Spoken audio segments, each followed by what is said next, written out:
Hey friends, welcome back to She's At It Again.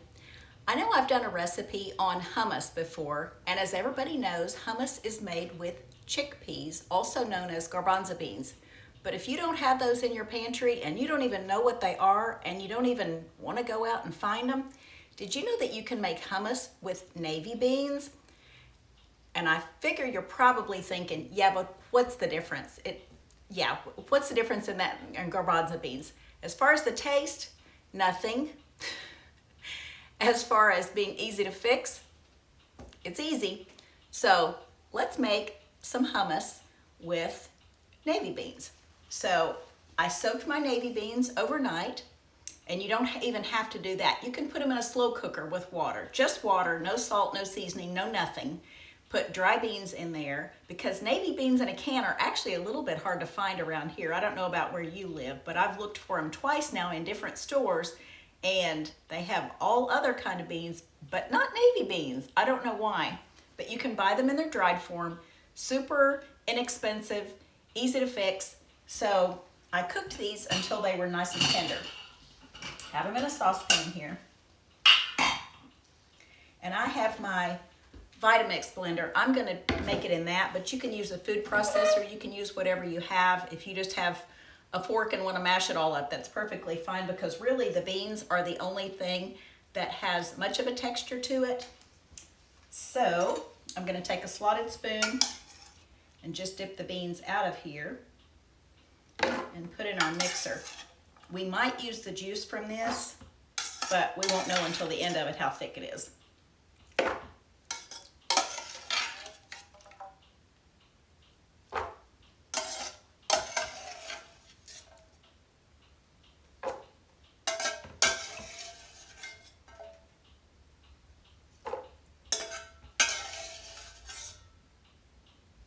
So we want to save the reserved liquid off this just in case we need some at the end.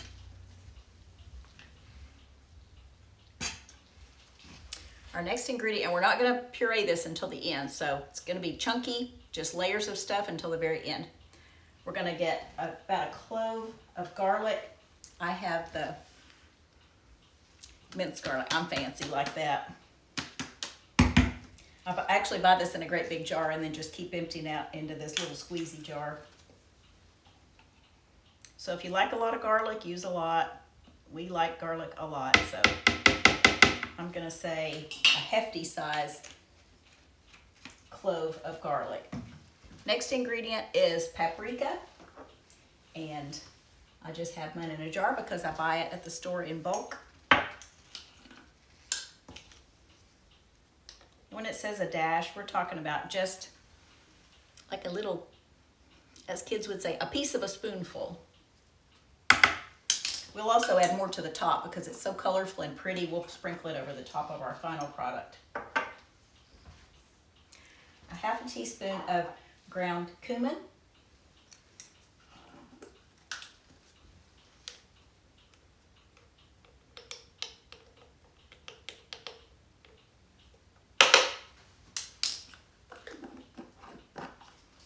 A fourth of a cup of lemon juice. And I want to show you what the lemon juice looks like. I put it back in the refrigerator because I started getting my stuff out a while ago.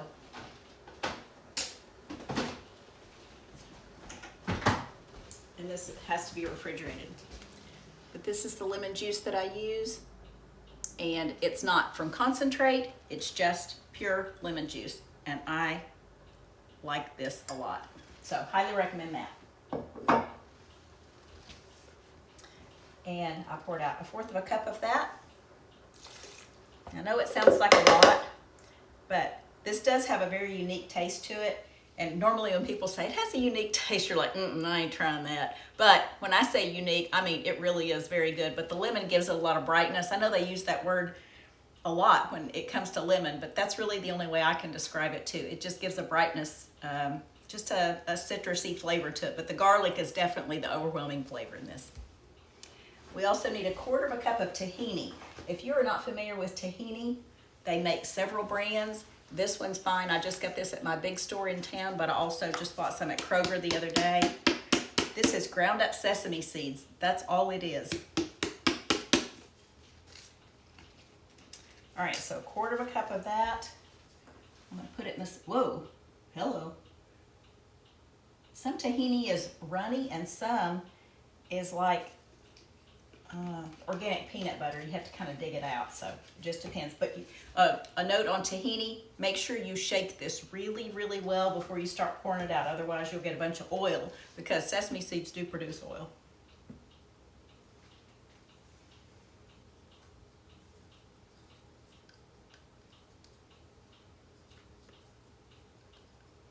The tahini adds a lot of flavor to it too, but I don't really know how to describe it.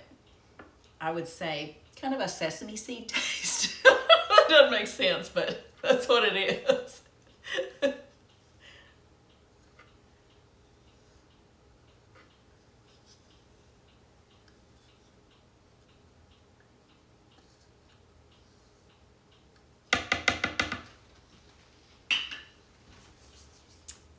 And we need about a teaspoon of salt.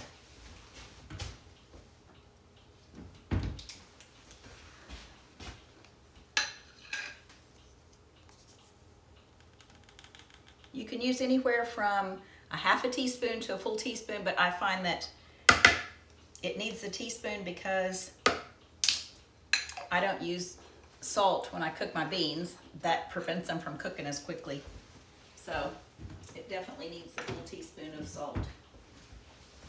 And then our last ingredient is 2 tablespoons of olive oil. This is just extra virgin olive oil, it's organic.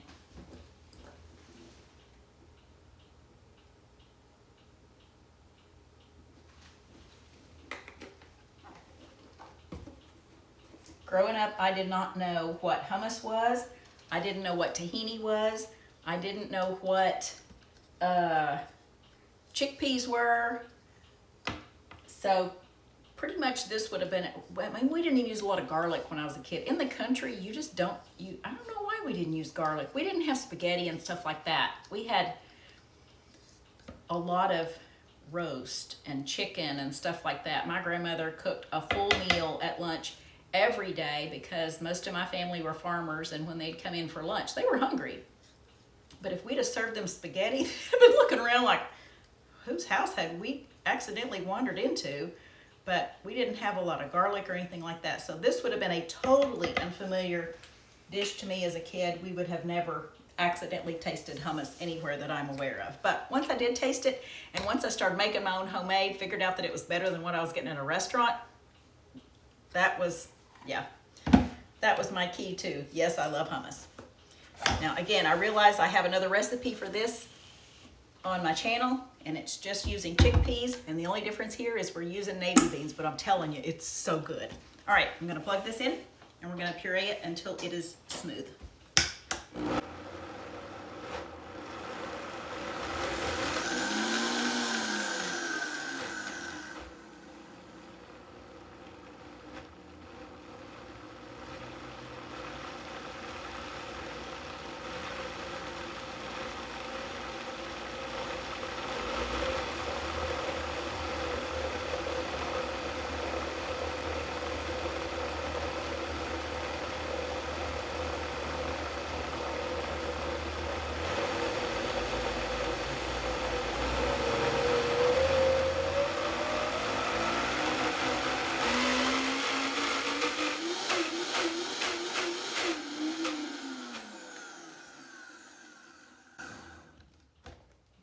Bit of that juice.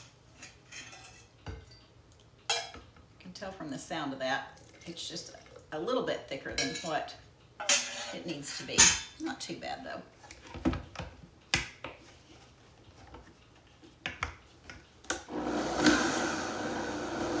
Oops, better shake it down.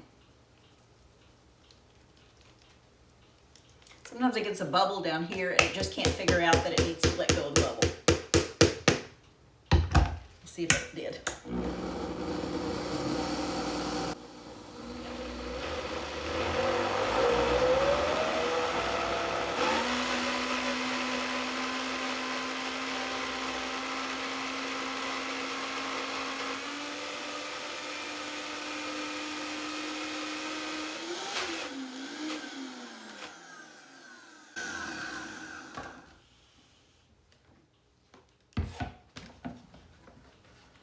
If you want any information on a Vitamix, you can ask in the comments.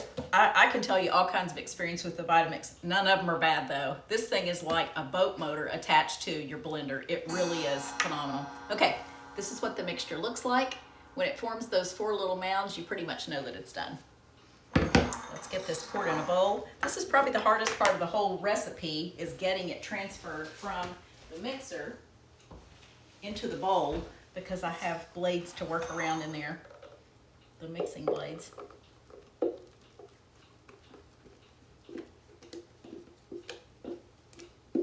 And you might be asking, what do you dip in hummus? I don't even know. Well, I will tell you that a lot of people will get toasted pita bread or just regular pita bread, dip that in there. But for your gluten-free friends, they love it when they see hummus at a table, especially if they're dairy-free. This doesn't have dairy products in it, doesn't have nuts in it, doesn't have gluten in it. So it's kind of an all-around people pleaser.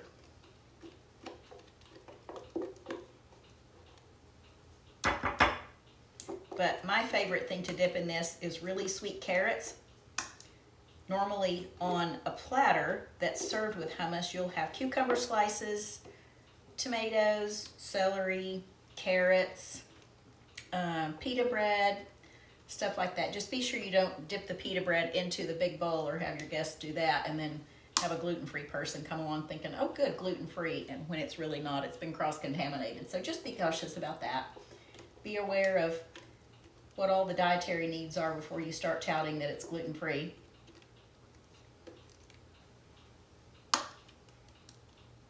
All right, I'll get the rest of that out in a bit. I'm sure you don't want to see me digging through that for the next 30 minutes. All right, so what you want to do after you get it in the bowl, it just looks kind of plain like that. Let me see if I can get this in better lighting. There we go. You're going to take and kind of make an indentation in the center of it. We're going to pour a drizzle of olive oil over it. Not a lot. And we're going to take our paprika and just sprinkle a little bit over it. And now it looks interesting as well as tasting interesting. Okay, and that's it. Finished product.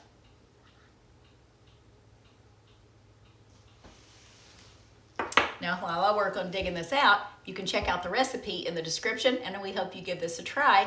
And, as always, we look forward to sharing something again with you real soon. Bye, guys.